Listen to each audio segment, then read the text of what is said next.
Hi everybody, this is Dr. Ribot. Today we're going to be covering chapter 10, which is physical development in middle childhood. We're going to be trying something new today and doing a video.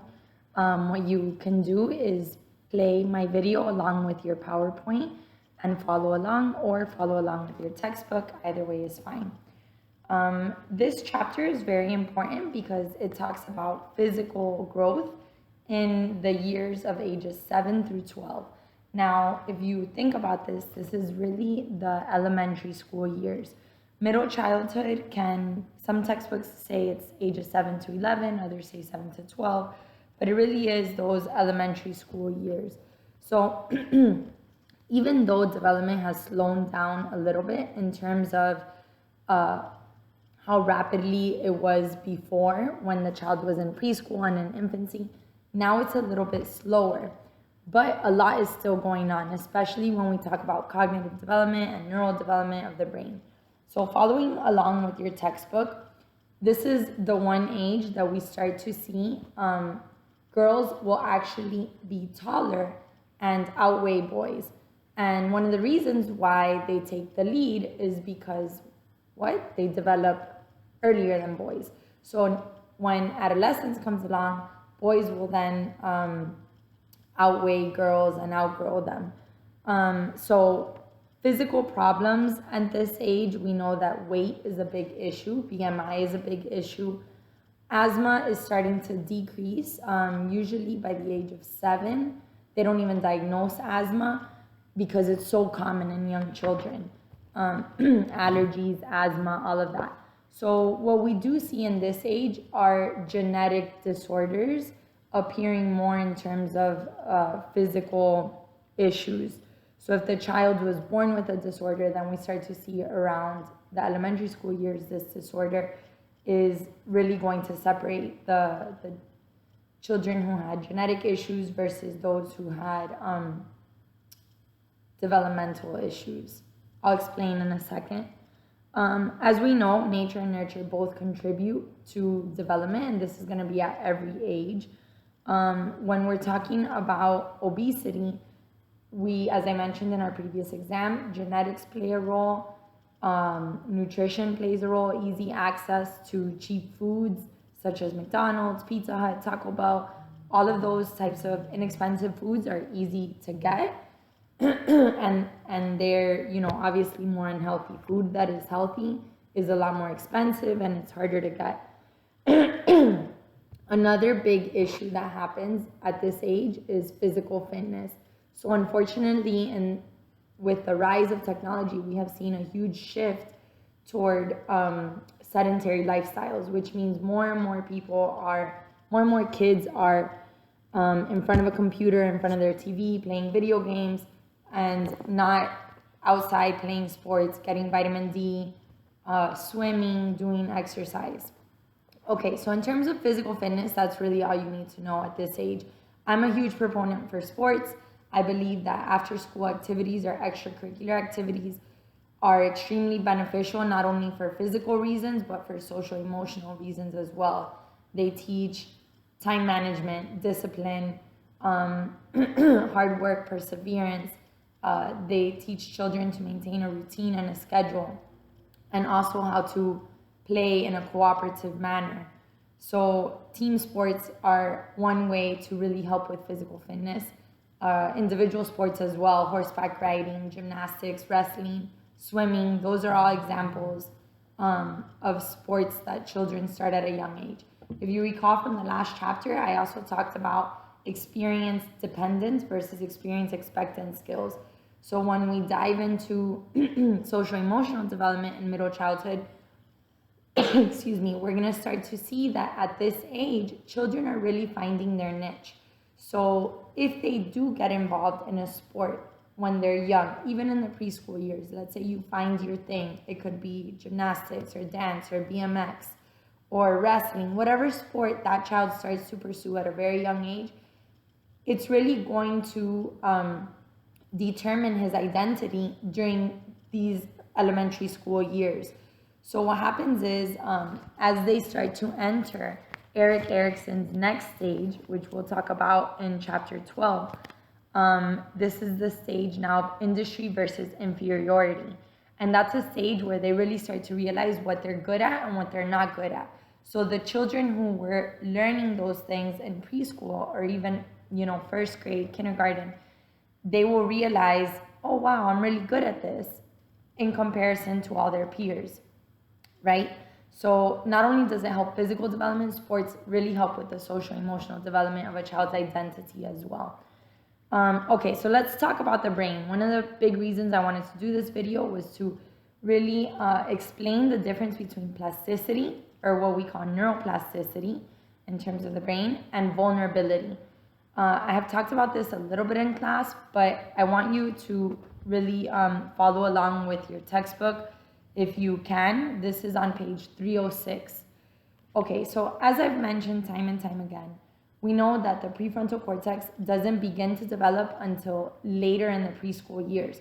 So around between the ages of 2 to 5, we have a lot of development beginning to occur in the prefrontal cortex.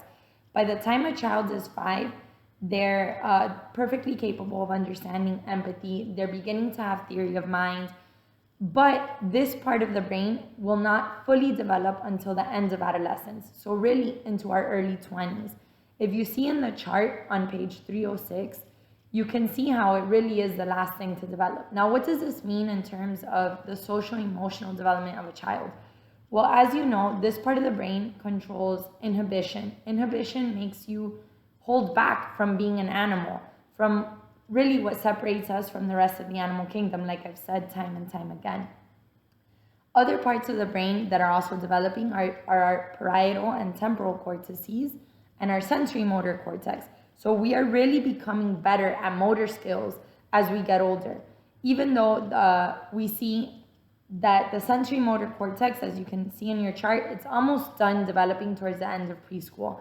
The parietal and temporal cortex will finish developing around the age of 8 to 10, depending on the child. The prefrontal cortex is what takes the longest. So back to that part of the brain. Emotion regulation. There's a reason why preschoolers cry a lot, why toddlers cry a lot and they throw tantrums. This gets better as they get older, but it's still around in the preschool years. Once a child hits elementary school, you don't see a whole lot of crying anymore. They're usually a lot better at regulating their emotions and explaining their emotions. There are gender differences, as most of you have seen in your work with children.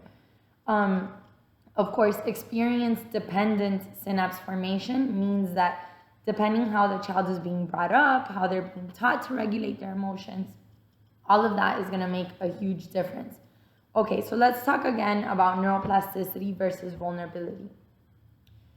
You've heard this before, that if a child were to obtain a traumatic brain injury, it might be better for that to happen to a child than for that to happen to an adult. But this is a big question and it's very controversial. Plasticity tells us that our brain has a tendency to be flexible or malleable. It can be molded. And so if we were to have some sort of injury to our brain at a younger age, yes, it is possible for other parts of the brain to actually recover that function. Okay, so for example, let's say a child gets into an accident and has damage to Wernicke's area of the brain, which controls language comprehension. Okay, it could be that another area of the brain can recover Wernicke's traditional capacity, or the same goes for Broca's area or many other parts of the brain.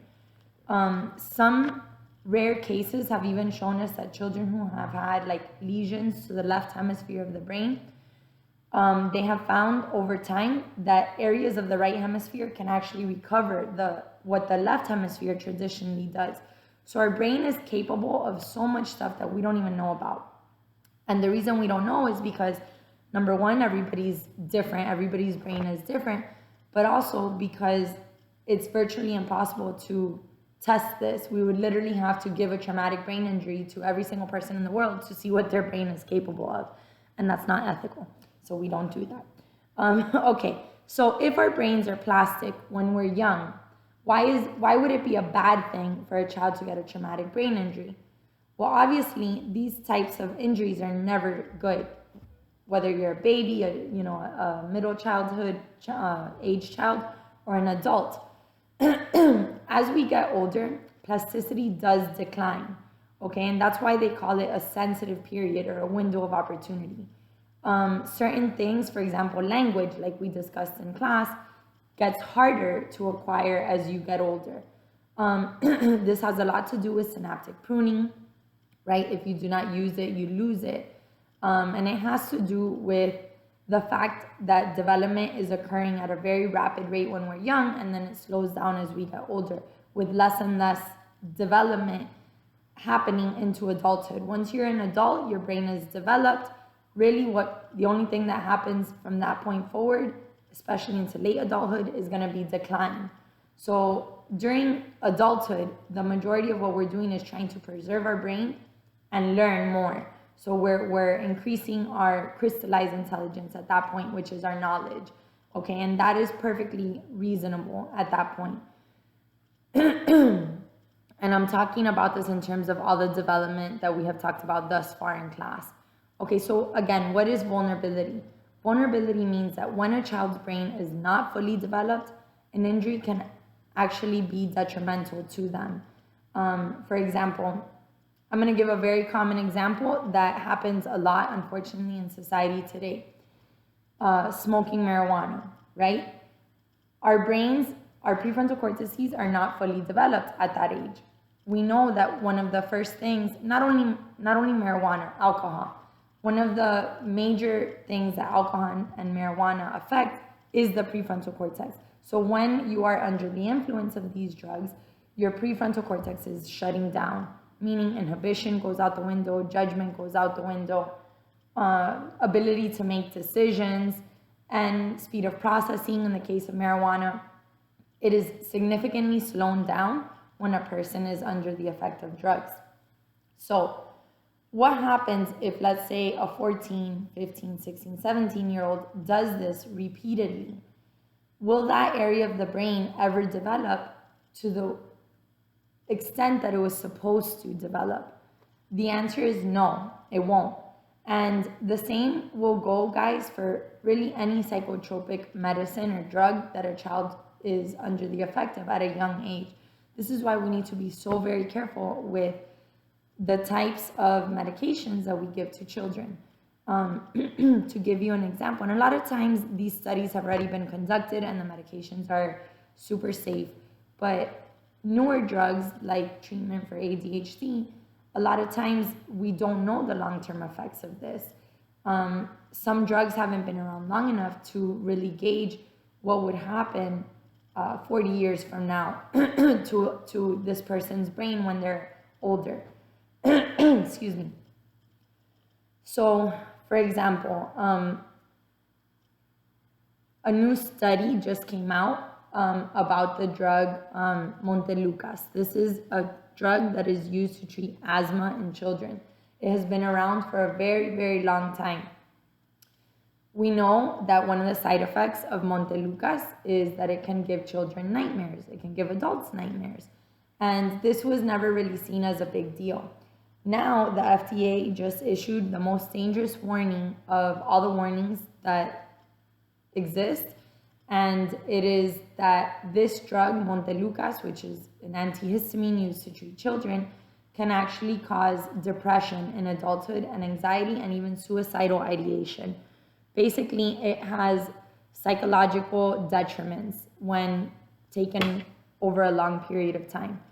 Unfortunately, the way that drug works, you kind of have to take it for a long period of time in order for it to have an effect. My kids were on it for 2 months, and then Aiden started having really bad nightmares, and I had to take him off of it. It helped significantly with his asthma. For 2 whole months, he wouldn't cough in the middle of the night. And this is why I kind of would ignore the nightmares. I would think, oh, it's probably just typical 2-year-old sleep regression, or, normal. In a 2-year-old, their imagination is flourishing. And now that he's 3.5 and I saw that warning came out, I thought to myself, oh my goodness, how horrible is that? So that's just one example. And I'm not telling you, oh, don't take any medication. It can cause psychological damage. That's not what I'm saying. What I'm saying is that there are sensitive periods where our brain is still developing, where especially doing things that have been shown by the FDA to have a detrimental effect, like smoking and drinking, when the brain is not fully developed, it will cause long-term effects, right? Okay, so that was plasticity versus vulnerability. When it comes to motor skills, we've already talked about this enough. We know that gross motor skills increase the more children have exposure, and that boys tend to be better at gross motor skills, girls tend to be better at fine motor skills. Okay, so I talked about organized sports, health and safety issues. We know that accidents are still a problem, but it's not as much of an issue as it was in preschool, because guess what's developed, right? Now kids are a little better at making decisions. They're not gonna, I don't know, see a bottle of bubbles and decide they want to drink it. They already know better. So there's still other safety tips, right? Like water safety is a big deal at every age, because swimming needs to be taught. It's an experience-dependent skill. And drowning is still another leading cause of death at this age. But other things are more of a cause, like bicycle safety. At this age, kids are already riding bike, usually on their own. So it's very, very dangerous for them crossing the street, or if they don't know what they're doing, or under the supervision of an adult. The same goes for pedestrian safety. Children need to be taught how to cross a street at a very young age. Okay, I'm talking as early as 3 years old. You should even younger. As soon as a child understands, you should always tell them, you know, you don't cross the street by yourself. This is something that you have to do with mommy and daddy. Always wait for us before crossing the street, etc., etc. Car accidents are always a big thing. Okay, sexual abuse and physical abuse we spoke about in the previous chapter.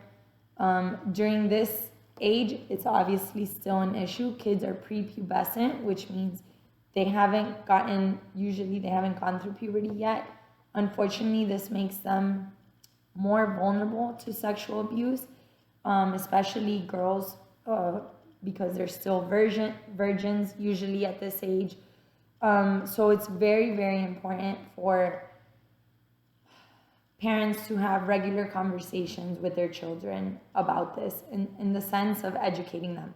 Remember, nobody's allowed to touch your private parts. Remember that if you ever feel scared, you need to talk to mommy or daddy, etc. Unfortunately, as I mentioned in the previous chapter, most abuse does come from the home. So it's up to us as a society to kind of monitor this. Teachers, pediatricians, social workers, everybody is a stakeholder when it comes to child abuse. So always remember those signs. And there's a nice table on page 318. Because kids are verbal at this age, obviously the number one sign of abuse would be if a child is telling you they're abused. If a child under 14 becomes pregnant, that's a huge sign of abuse, or develops an STD. Anything wrong with the genital area, any sort of anxiety towards adults or towards their private parts, suicidal behavior, all these things are big red flags. Okay, so you can read more about that on pages 318 to 320. All right, now, children with exceptional needs. This is the other part of the chapter that I wanted to focus a lot on. I've talked about autism extensively already in this class, and the fact that we can diagnose autism at a very young age. Talking, usually ages 2 and 3 with certainty, depending on the pediatrician. Well, again, the only one who can diagnose autism is a neurologist, but the pediatrician will refer to a neurologist depending on what the parents are telling them. All right, so in elementary school, exceptional needs are a big thing, because now we're determining whether the child should be mainstreamed or placed in a exceptional student education classroom, which is ESE for short.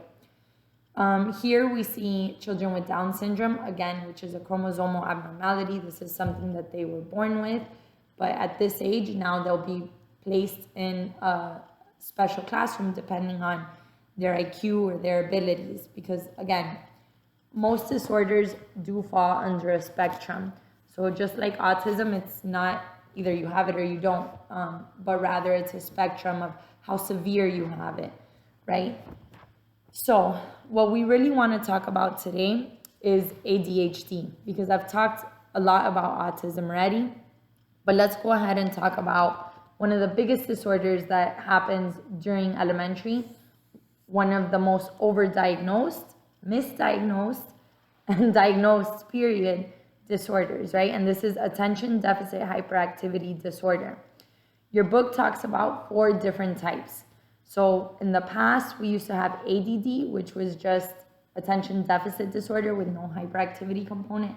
The DSM has since changed that. So we now have 4 types. We have ADHD inattentive type, ADHD predominantly hyperactive or impulsive type, ADHD combined type, and the final one is ADHD not otherwise specified. In fact, back to autism for a second, we used to have many different disorders that they used to have different names. Asperger's, PDD-NOS, which was pervasive developmental disorder not otherwise specified. All of those fall under the umbrella of autism now. So the same kind of goes for ADHD. If a child has difficulty paying attention or he's hyper, he will still get the diagnosis of ADHD rather than ADD. All right, so why do I say it's overdiagnosed? Unfortunately, this is a disorder that is being diagnosed earlier and earlier, potentially for the reason that maybe they want to get the children the help that they need earlier and earlier, and a lot of people want to believe that it's genetic. So let's talk about that for a second. From our readings in the last chapter where we talked about temperament, what is genetic about ADHD? As with everything, you know that there's always going to be a nature component and a nurture component. So I'm not neglecting the effects of genes here, okay? Genes do play an important role. When a child is born, their temperament, what they get from mom and dad, is a hyperactivity component. Some children are more impulsive because their parents are more impulsive. Some people are more hyper, right? If you look at adults, a lot of adults find their niche in different jobs. There's people who can sit in front of a computer from 9 to 5 and stay still. Other people can't do that. We have mailmen, we have nurses, we have garbage men, we have surgeons, we have all sorts of different people, different jobs that involve people being on their feet, police officers, firefighters, etc. And so there are people who really don't do well in jobs where they have to sit down for a prolonged period of time. Other people have no problems with that, right? So that component of our hyperness, it really does get passed on to our kids, right? I tell you guys this in class all the time. I'm hyper. There's a reason I'm a professor. It's because I have to be walking around. I like to do different things on a daily basis. I don't like to be sitting all day long, right? So I see that, and my husband's hyper too.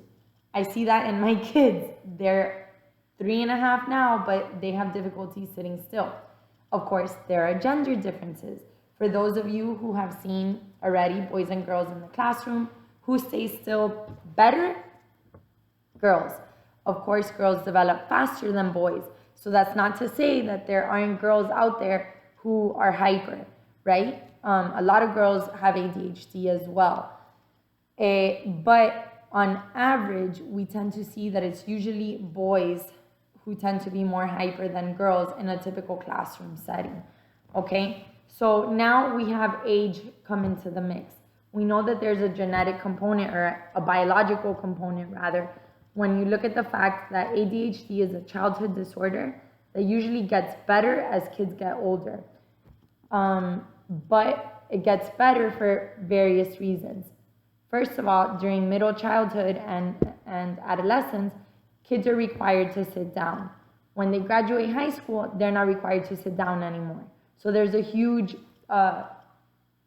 environmental factor going on here. Let's talk for a second about environmental factors, right? I think that even though temperament is a huge factor in ADHD, I really am a firm believer, and I can, there's research to back me up, that many environmental factors influence ADHD, more so than genetics. And there's environmental things that we can do to help children who genetically are predisposed to ADHD. So, what sort of factors can cause a child to be hyper? First of all, sleep schedule. This is probably the most important factor. When children are sleep deprived, or if they have sleep disorders, their brains start to shut down. Prefrontal cortex will start to shut down, meaning emotion regulation goes out the window. Inhibition, which again is the opposite of impulsivity, goes out the window. And what happens is you have a child who's struggling to regulate their emotions and acting out because they're tired and not because they're really genetically predisposed to being hyper. Thus, sleep is essential. Sleep routines from a very young age, from infancy, are critical in the development of the child's brain. I cannot emphasize this enough, guys. Babies need to nap. Young kids need to nap. Hell, even adults need to nap, okay? And we don't. But the fact that most kids don't, or a lot of kids don't, let's say after the age of 3, many parents, and this varies from culture to culture, but many people start taking that out or changing their sleep routines or allowing children to be up until late hours in the night. And then what we see is they're not getting enough sleep. So this is a huge, huge factor. Second biggest factor is nutrition. What are some factors that you think can influence ADHD from a nutritional standpoint? Well, sugar, right? What happens when you give children foods that are high in sugar? Candy, sweets, even carbohydrates, right? It's going to give them energy. It's going to give them at first a burst of energy, and then it'll probably lead to a crash later on. So we see that children who don't have a proper balanced diet are going to be at more risk for being hyperactive, all right? And a lot of foods have sugars and we don't realize it. One example is applesauce. You may think you're giving your child something good. Oh, it's a fruit. But not only does it have sugar that comes from the fruit, it has sugar that gets added usually, unless you buy the unsweetened version. Juices, all sorts of childhood foods that they sell are loaded with sugar. Cereal, etc., right? And then not to mention, of course, natural sugars that occur in foods. So it doesn't mean that you should eliminate sugar altogether. There is the food pyramid, right, which says that kids need a little bit of everything, but definitely monitor their sugar intake. And if it's a time that's supposed to be quiet time or staying still time, giving them candy isn't gonna help, right?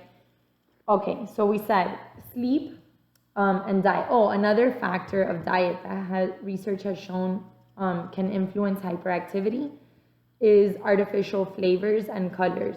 So for example, red dye has been shown to be one of the worst food colorings that can be added to food. It is directly linked to ADHD diagnoses in children. Red dye is found in many foods. Now, I think that not as much as before because these studies have come out and there are regulations for children's foods now, but traditional foods that had red dye were Kraft macaroni and cheese, Cheez-It, Kool-Aid, Capri Sun, all of these, anything with fruit punch, really. All of these foods, and still even Gatorade has it. A lot of foods, vitamins, Flintstones vitamins, things like that, are loaded with this artificial color that causes children to be hyper. So parents may think that they're doing their child justice by giving them their Flintstone vitamins, and little do they know they have artificial colors, right? Again, I'm not saying today